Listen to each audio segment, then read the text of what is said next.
And hello YouTube, this is GS Smart, and I'm today on a brand new video for Gaming with GS, and today we're here on Guild Wars 2. We're going to discuss Episode 2 of Living World Season 3, Fire Rising. Give the first impressions that we have. I'm here with Elias again from the Elias YouTube channel. He does some Guild Wars 2 content along with some other music tracks. If you want to check his channel out, you can go ahead and look in the description. Lots of cool stuff on there. Hello Elias, how are you doing? I'm great, you?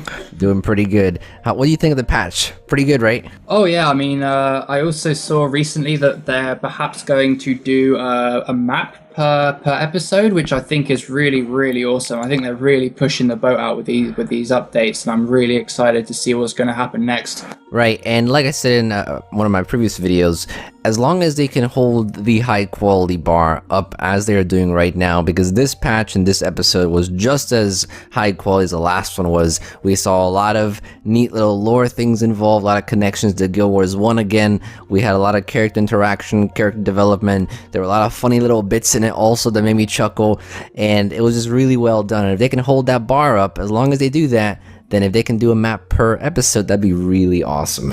Yeah, it would indeed.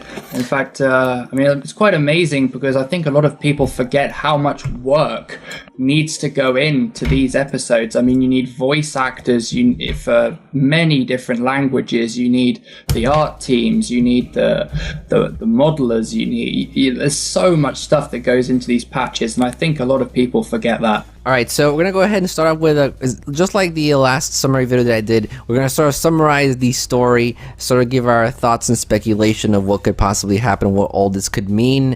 I'm going to try to keep it relatively short. I don't want to ramble on too long, but basically the entire story starts off with us going to Timey, just like the first episode started. I was going to Timey. We're seeing her again and seeing what her progress is in her research. And interestingly enough, we actually get to enter this testing chamber. I remember reading somewhere, I think it was in a Wooden Potatoes video, he actually termed this as a virtual reality chamber, which I thought was really cool by Orion to actually sort of link what's really popular in today's world, virtual reality, and put that into the game too. I actually never thought of it that way, but when I read some of the comments in other videos, I was like, wow, yeah, this actually is sort of like virtual reality, I guess. I'd never thought of that before, though. Yeah, I think in the game it's referenced as some sort of like virtual something. Maybe not virtual reality, but it's definitely referenced in the game as some sort of virtual testing chamber or something like that. So, right, and one of the surprises we actually get from these testing chambers is seeing Moto from Super Adventure Box, which I thought was really surprising because Super Adventure Box is always this obscure thing. It never really has any real connection to the game, but now we see Moto in one of the testing chambers, and that was really cool to see.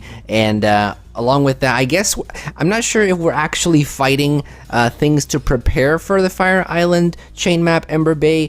We did fight some destroyers, I believe, in that chamber, didn't we? Yeah, you fight destroyers, and you don't actually see Moto, but Timey sort of says that he helped do a lot of the coding because that's more his area of expertise, and he helped her set up the chamber and did a lot of the internal coding. And an enemy you fight in there is actually a little sort of joke he put in. Just to say, I did this. Right. And when I first did this mission, I thought, well, this is going to be basically showing us, these are the creatures in Ember Bay. Here's your testing. Here's what you're tested up against. See if you can actually kill these. And these creatures were actually a lot more difficult than the ones that were in the actual map. I died several times in that testing chamber compared to the Ember Bay map, so that's why it was kind of strange how I didn't die as much in the map, but I did die a ton in the testing chamber. Well, weirdly enough, there's an achievement for you to not die in the testing chamber, and annoyingly enough, I got to the last wave of enemies because this testing chamber works in sort of like a a wave horde mode type of deal. And it was really, really annoying because I actually ended up getting a bit swarmed in the very last wave of enemies and dying with about two. There was about 2 enemies left, and I died, which made me lose the achievement, which was a bit annoying. Wow, that's pretty crazy. Speaking of achievements, this is also really interesting to me how they actually started this first episode off. Usually, we always have the first mission actually. We usually always have the first mission in each episode be a bit more focused around dialogue, be a bit more focused around going to NPCs and just sort of getting a briefing or just sort of getting extra dialogue so we know what we're gonna go up against. It seems like in this episode, they actually decided to mix that in with some fighting. So for people who don't really like to just stand around and listen to the dialogue, they can actually be entertained with fighting. I thought that was really a neat little addition that hopefully they can streamline across the different episodes, because I really enjoyed that, listening to the dialogue and the story at the exact same time while being able to fight and basically progress the mission without having to wait so long. And maybe that could even speed up some times with achievement earning. Like you just said, the entire time you were fighting, imagine if you would have had to do that separately from the dialogue. It will take you double the time to try again. After you basically get tested in this chamber and finish the little game, I guess, and you're briefed on what's happening. And in fact, the briefing actually tells us that another Elder Dragon is active, which is pretty surprising to me. Apparently, Jermag is also active with Primordus, which got me thinking really, oh wow, we're fighting a fire dragon down in the south. Maybe we might be fighting a Jermag dragon, ice dragon up in the north. What were your thoughts on when you heard about that? So yeah, because I thought what was gonna happen is Living World Season 3 was gonna be like Living World Season 2. So it's what goes on between one Elder Dragon story and the next. So I thought, Living World Season 3 is gonna be about the Mossad. It's gonna be about the White Mantle. It's going to focus on Bloodstone Fen and the raid areas, that sort of raid area around in the Maguma jungle. And then the next expansion pack to come out would be focused on taking down Primordus. And the fact that they've now said, Jormag is now active, I think it's going to throw a spanner in the works, because it's like, the next expansion is going to deal with Jormag, or is it going to be, we team up with Keith, Marjorie, and that team to defeat Primordus, and then in the second half we team up with Bram to deal with Jormag, or is it going to be intermixed? It's like, you don't know. I think that, they've really thrown a spanner in the works here. Yeah, they've actually thrown something like that into a lot of Living World Season 3, where we have multiple things happening at once, where we have the White Mantle we're fighting, we have Lazarus, which may be a threat to us, we still have trust issues with Kate, we have the Egg, we have now Primordus, now Jermag. It feels like this story can really go in a lot of directions, and I really like that about it. But one thing that I also feel like they want to sort of connect up is the fact that, and this is actually what happens next in the story, where Timey's talking about magic, and a lot of people theorized about this in the past, and it seems like this theory is sort of becoming true now. Apparently, when Timey was researching magic, she found that there are different types of magic, such as death magic, such as plant magic, and specifically the last 2 dragons we fought, Mordramoth had a lot of plant magic, Zaitan had a lot of death magic, and Primordus obviously has lots of fire magic. But apparently what the theory she came up with was that after a dragon dies, the next dragon will absorb that energy and will actually get some of those magical attributes from the last dragon. So if this is true, this could mean that Mordramoth had some death type magic with some plant magic, and Primordus will actually have his own fire magic with death magic and with the plant magic. And if we end up killing Primordus, maybe Jermag will then have all those 3 magics, and the last dragon will have all the magic combined, which would potentially mean that the last dragon we kill is going to be the most powerful dragon ever, which I thought is a really nice connection, and it's a really cool way of actually going through these dragons. What were your thoughts on that? I thought that was quite amazing, because she finds this out because obviously there's a little snippet in the Heart of Thorns where Timey asks you to dig up a chuck organ, and she says that they filter out the death magic because otherwise that would kill them. And the actual player character will say, well, it's a bit like like the light spectrum. So each dragon has its, like, let's say Zaitan was infrared, Mordramoth was a mix between infrared and visible light, and then maybe other dragons go from visible light into the ultraviolets. So your player character describes it like the spectrum of light, which is really, really interesting, and it's very difficult to say. I don't know. I'm not too knowledgeable on the whole lore of Guild Wars 2 at the moment. I'm trying to learn more about it, but I don't know which dragon's going to end up with all those abilities, because already with what you see in this episode, it's quite difficult at times.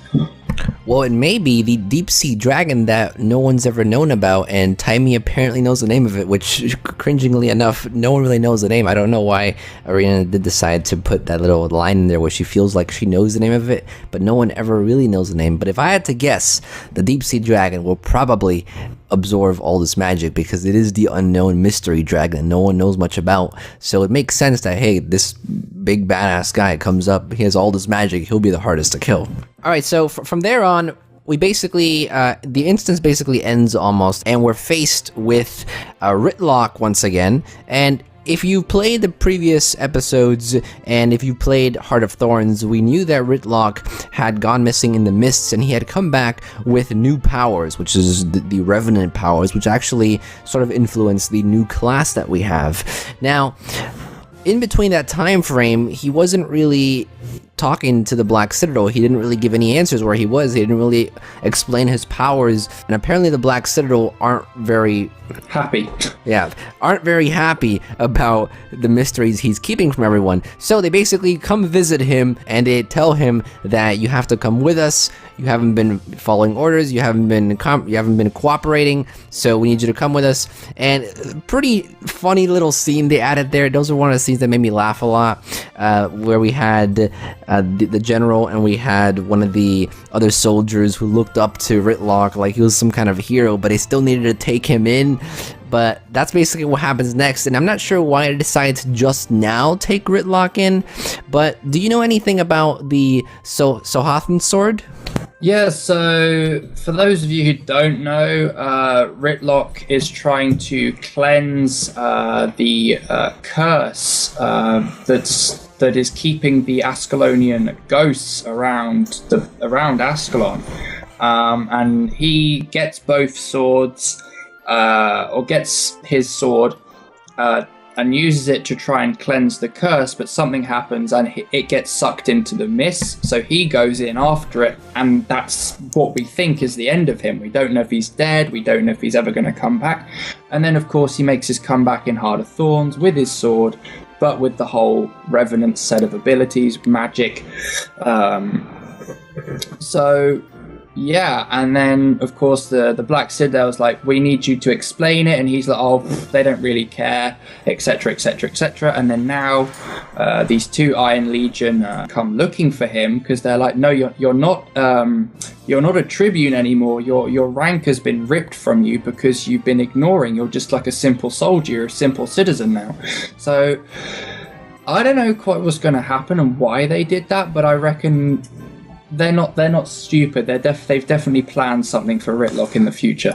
Either they've planned something for him in the future, or I think they're not ready to even, or they have nothing planned yet. Because it does seem kind of strange how this entire time now, when Mordramoth is dead, he's had Sohathan for a while now. He came back from the mist. People are wanting answers. Now is the time where we're going back to the Fire Island chain, where we know that he apparently looted the sword from Rurik's corpse.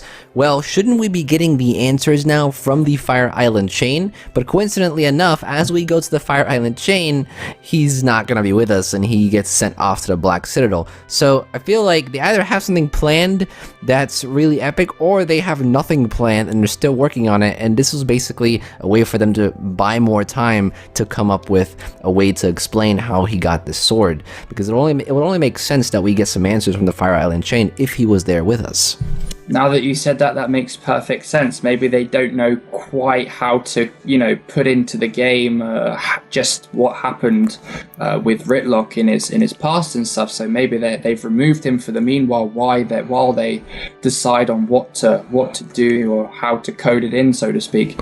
Right, and as long as, like I said, as long as they figure out a nice story that has high quality, they can do whatever they want. I'll be happy with it. But as Redlock gets sent off, we basically head to Ember Bay to collect some samples from Timey. And if you haven't seen the video coverage of the Ember Bay map that me and Elias did, I recommend you to check that out as well, because we go a bit more in depth about the Ember Bay map, what you can do on there, sort of what it's like. But both of us really enjoyed it. But this video is primarily going to focus a bit more on the story aspect of Ember Bay. And when we get to Ember Bay, you basically go through a portal. Now, this is something that really bothered me, because I felt like Ember Bay was a map that was basically in the middle of a giant ocean that no one's ever been to, and all of a sudden there are a ton of people there already, and we're going through a portal. I wanted to be on this adventurous journey where we actually have to find a way to get there, and we be, one of the first, you're a Surin for me, but whoever, for one of the first races, whatever character you're playing, to actually make it onto the island. So for me, going through the portal was kind of strange, but I guess that's how they decided to go with it. I'm not sure if that's just a gripe that I have or something you had as well. So yeah, the weird thing is, it's like when we arrive at the start of the episode to talk to Timey, there obviously, I said earlier that there wasn't much time that's passed, but there obviously was some time, because we find out that Moto's been in her secret laboratory, and we find out that Kami, I think her name is, has also been in there. She's the one that holds the high score. Etc, etc, and she says, "Oh yes, I've already sent Azurans off to." And Timey says, "I've already sent Azurans off to Ember Bay, of course, because Primordus is something that deeply affected the Azuran race. Forced them to come out of their underground cities. So Timey said, this is an Azuran matter. So I've obviously let the best people, my best people know first, and they've gone off to set up camp and." Get an Azuran gate up and running. So I sort of understand.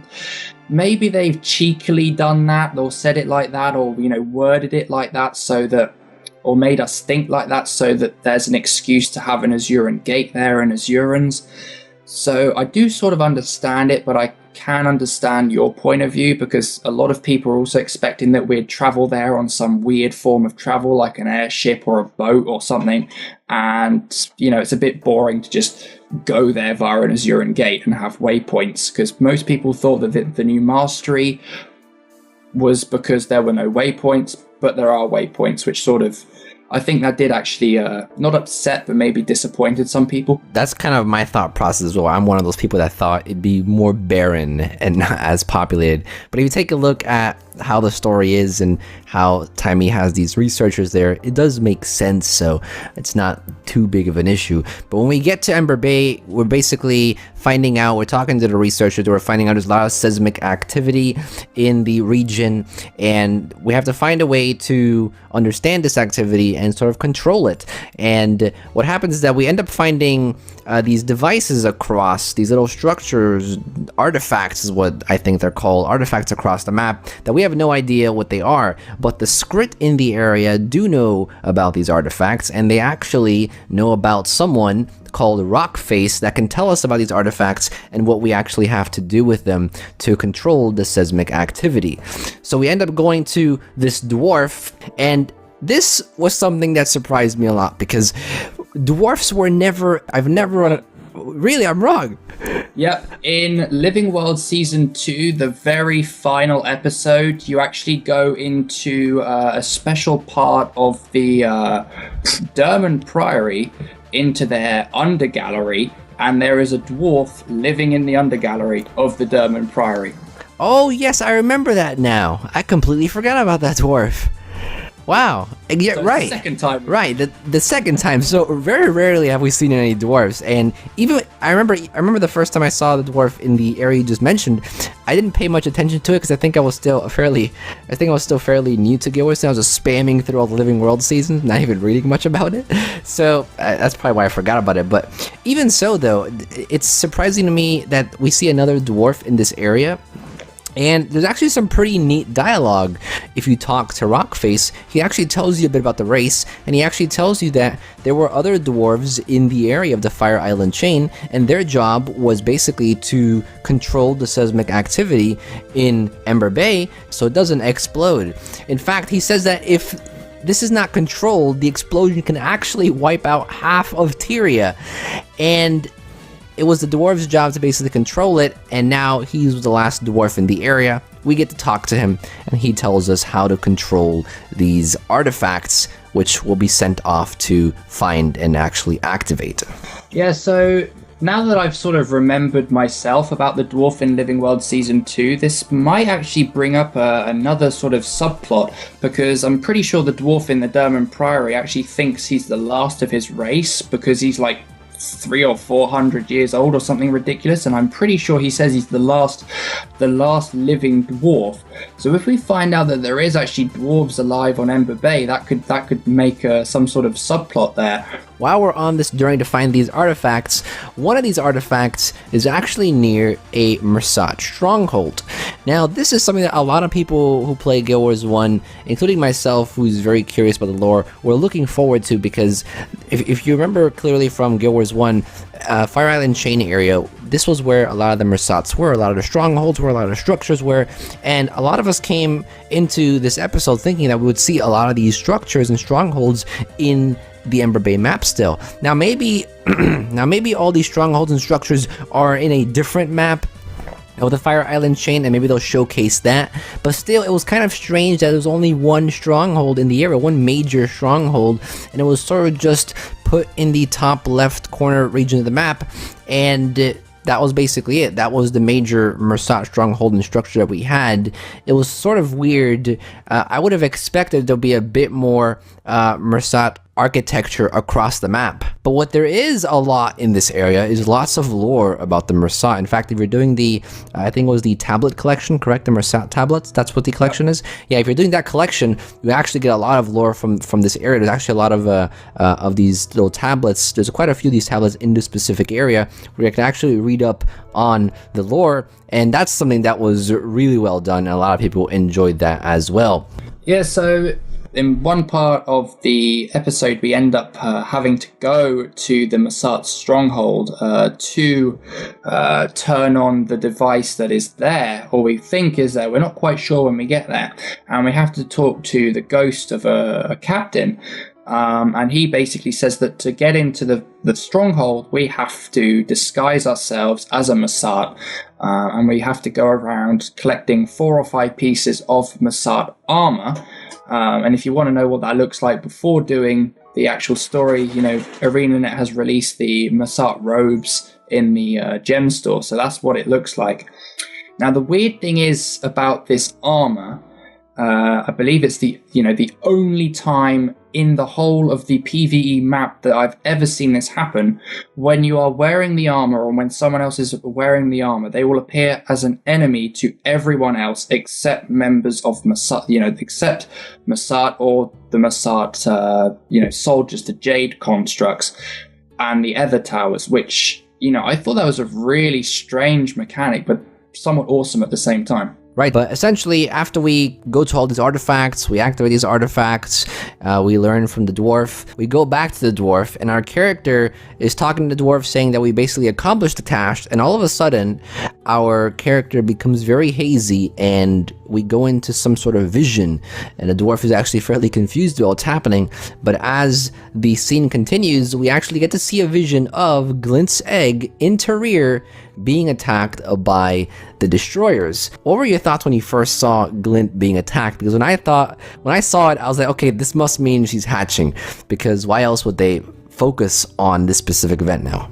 So when because we've had the episode 1 with Bloodstone Fen, we've had episode 2 with the Fire Island chain, and I thought we were sort of done with, Verdant Brink, Auric Basin, Dragonstand, Tangled Depths, all those maps. I thought we were sort of done with those. But, it really sort of throws yet another spanner in the works. It's sort of like a bit of a mind...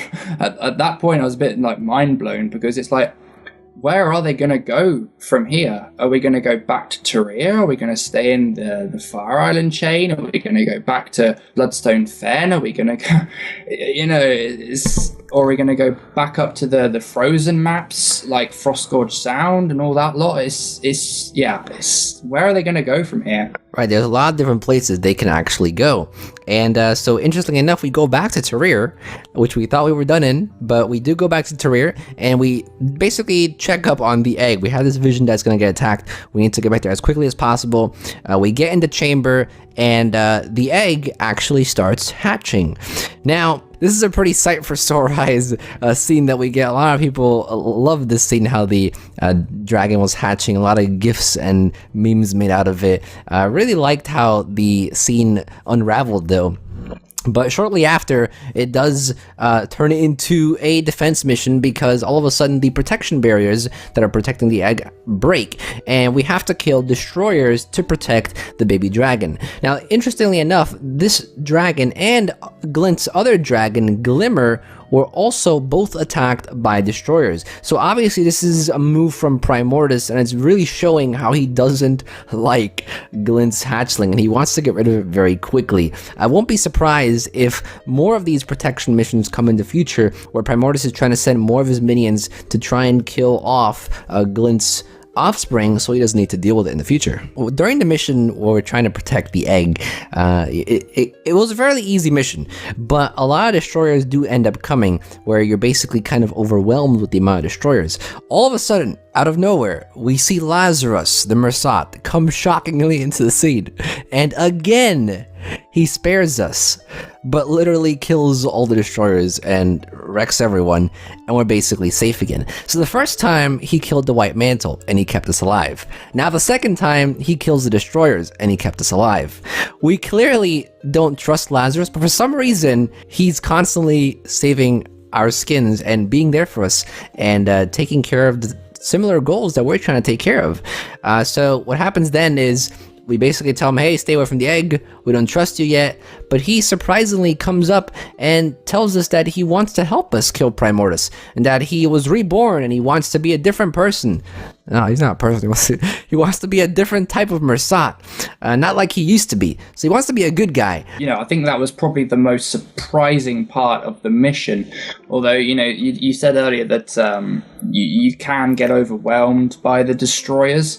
Like I did say in the previous video we did, that it did feel a bit too easy if you're doing it with a group of people. If you really want to feel gripped by that particular mission, you may want to do it with only a friend, maybe just two of you, because then you will feel it was quite a difficult mission. But yes, Lazarus does help. I mean, he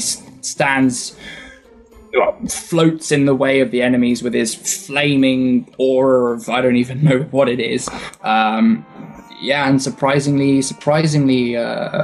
helps and defends us, which I have to give credit to ArenaNet, because they're obviously playing this up to huge fans of the lore and huge fans of the original Guild Wars 1, because in Guild Wars 2, the player character doesn't know the Mossad, he doesn't know the Forgotten, and yet, we don't trust Lazarus because we've heard stories. We know what he was like because of the lore books, because of, so I think this really does, I think it's tying in Guild Wars 1 quite a bit as well. Yeah, it definitely is tying Guild Wars 1 in a lot as well, and a lot of people are appreciating that. But the way this scene unraveled, the way the cutscene knitted together with the battle, the way everything was just done, this last mission was really well done. We had two surprises. We had the egg hatched, we have Lazarus coming to save us, and then surprisingly, another surprise that comes near the end of the mission as well, is that Marjorie actually starts questioning him, because we don't trust him, and Lumina is actually telling us, hey, don't trust this guy, you need to kill him, you don't want to bother with him, but Lazarus actually continues to hold his ground and says, hey, I had wrongs in the past, and I'm willing to change, and I'm willing to help you guys. Now, the player character still doesn't trust Lazarus at all, which is understandingly is fine, because we don't know. He did. Right, we don't admit to absorbing the bloodstone magic. Exactly, as well, and so we now know where that went. Right, and we're basing everything off of stories but Marjorie actually decides to talk to him and says, hey, we can form an alliance with you, but we need someone to watch over you. And Marjorie takes it upon herself and her responsibility to keep an eye on him, despite even what the commander, our player character, says. And we can see a lot of character development there. A lot of times we don't see Marjorie really taking the lead here and moving forward, making her own decisions, but she actually does here. And this is a neat little plot here that we have, where Marjorie's now forming the alliance upon herself and keeping an eye over him. And not only that, but even Keith is in the area too. And the other plot here is Keith is on a wild hunt to protect the egg the entire time. And truly enough, the entire time this all was unraveling, Keith was just by the egg, watching the egg. And we actually finally also give her trust. This entire time we've always had trust issues with her. We finally give her trust as we have to tend to other things, and it seems like we're sort of slowly bridging the gap of that trust issue we have with Keith. But it's nice to see that it's still sort of there, and character development, like I said, is just growing a lot, and this episode did it really well. Yeah, so I mean, I didn't quite understand it the way you did, because for me it was like the player doesn't trust Lazarus at all, but then Marjorie is saying, well, maybe, just maybe, we could give him a second, maybe he deserves a second chance, because you've given Keith, myself, and others a second chance. Why can't we give Lazarus a second chance? And I take it upon myself to keep an eye on him to make sure that he is going to keep his word. And you as the player, you as the commander, eventually sort of come round to this idea and are like, okay, but if he puts a foot wrong, you can threaten to take him out, but the whole problem is we just can't. He is way more powerful than all of us put together. So you're very, very reluctant, but you say, okay, if he puts a foot wrong, we will come down with every single ally we have on top of you. But for the moment, we are going to trust your word. And even the Luminate herself is like, she's uneasy about it, but she eventually sort of comes around to it as well. So it's very uneasy alliance. Well, not even an alliance, sort of just a truce. There's a lot of risk with this decision actually being made, and if you think about it, Lazarus sort of wins either way. I mean, he has a lot of power. He absorbed the Bloodstone power, and just by nature of being a Mossad, he's very powerful. So if you think about it, he sort of has control of the board, I guess, in a way, because he wants to be in alliance with us. If we don't take the alliance, we're basically against him. And if we're against him, then he's probably going to destroy us. But if we take the alliance, then he gets what he wants. But if he wants to, like you said, place a foot out of line, then we're gonna have to go against him anyway. And even if we do go against him, then we're still gonna get destroyed. So it all comes down to. What I was going to say, sorry, is that he says that we can refuse the alliance, and he will sort of continue to help us. And so we're like, well, okay then. But it is true that if one moment he says, well, I don't like those guys, he could just click his fingers and that's it. That's the end of us. But, right. Somehow I don't think that's going to happen. I have a feeling. Maybe. I'm not too sure about Lazarus myself yet, but he did seem fairly genuous. When he said all these things, he did seem fairly genuous. So we'll have to see where the story goes to. But the episode actually ends with a different note than that. It ends with the naming of the dragon. Now, the naming of the dragon has been something that everyone's been making a huge rant about. Some people love the name, some people don't like the name, some people wished it would have been something else. Personally, I would have loved if, for some reason, if the name of this dragon was, if it was Glimmer, because we have Glint, we have Gleam, why not Glimmer? That would be so fitting. But Orion decided to go with Orion. What's your opinion on Orion? Someone who isn't totally 100% knowledgeable on the lore, I didn't think twice about it. I mean, it was, the player character says, I just have a feeling that it was meant to be Orion, or I knew it was Orion, because I don't know if it was Kate. I think it might have been Kate who sort of says, well, how'd you come up with that so fast? And you're like, well, I just knew that was the dragon's name. And obviously, once you could sort of guess it was going to be the dragon's name, going by in one of the achievements, which is to keep her shield above 50%. It does say keep Orion's shield above 50%, and so when you see the baby dragon, you sort of already knew that it was going to be called Orion. But I didn't think twice about it, to be honest. Yeah, for a lot of the newer players, I think it seems like a generally normal name, because I mean, if I wouldn't know much about the lore either, I basically would have thought, okay, it's a cool name. But I think a lot of people are taking a gripe with it because they expected something to match with the other names, which I guess is the fun in it, but that's what it is. Like you said though, the player character did say that for some reason he or she knew that was a name. I wonder if there's some sort of backstory to that. I wonder if we're gonna go a little bit deeper into that, because I would like to know how it just suddenly came to the player's mind that, hey, it was Orion. Maybe it has something to do with Glint. Maybe it has something to do, because we do know that these dragons can talk to us through I don't know, it's like telepathy, I guess. They can send us messages through the mind. They can't talk to us, obviously, but they can give us signs. So interesting how we came up with Orion. That's what the name is. Yeah, I mean, I think the lore to do with Glint is that Glint sort of understood humans and could sort of talk to humans and understood humans. So that might have been it as well. And obviously, if we go back very shortly to the vision that we had, and we say, the egg is telling me, the egg itself told us that there was going to be trouble, and there was. So maybe, the baby dragon is saying, I need to be called Orion. That's what my name needs to be. And obviously, Orion could be etymologically related to the words glimmer, gleam, glint. So, because it could be aura. So maybe this dragon might be more powerful than Glint in the future. Maybe so, and this was actually one of the most important key parts about this dragon that we're actually trying to keep safe, is that it was Glint's offspring, and perhaps it can also talk to us and understand, well, not talk to us, but it can understand us and sort of communicate with us just like Glint did. And maybe we'll actually see some more of that in the coming episodes. I'm very curious to see how fast this dragon's going to grow, actually. If it's going to grow fairly quickly through the episodes, or if it'll progressively grow slowly. Maybe it'll be a full size in season 4. I don't know, but I'm curious to see how they go about that. Maybe Glint's offspring is going to grow the more dragons we kill and the more leyline energy it absorbs, because that's what seems to make it grow from what we've seen previously. Maybe so. That's actually a really interesting theory. That could be very true. But we'll have to see a lot of these speculations in the coming episodes. I do know you wanted to touch on another hypothesis you had about one of the dragons that we were talking about earlier. So you want to lay that on us?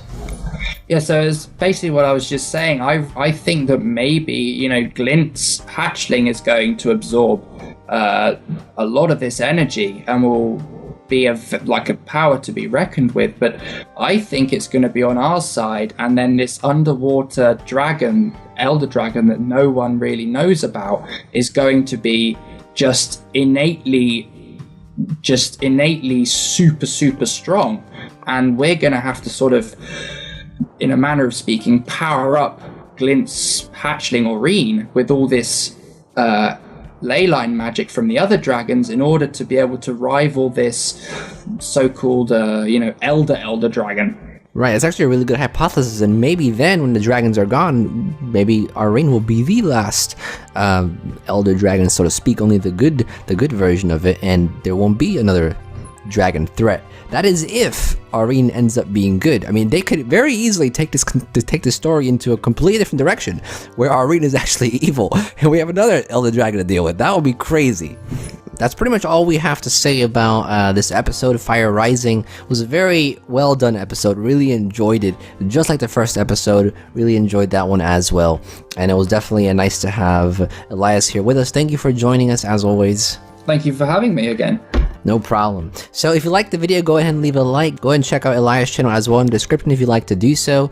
If you haven't subscribed to this channel yet, go ahead and subscribe to this channel. Lots of other Guild Wars 2 content on the channel. Lots of other gold guides. In fact, the recent video was just a gold guide on Ember Bay that I uploaded. So if you want to check that out, you can definitely do so. You can leave some comments down below with your own theories and with your own speculations.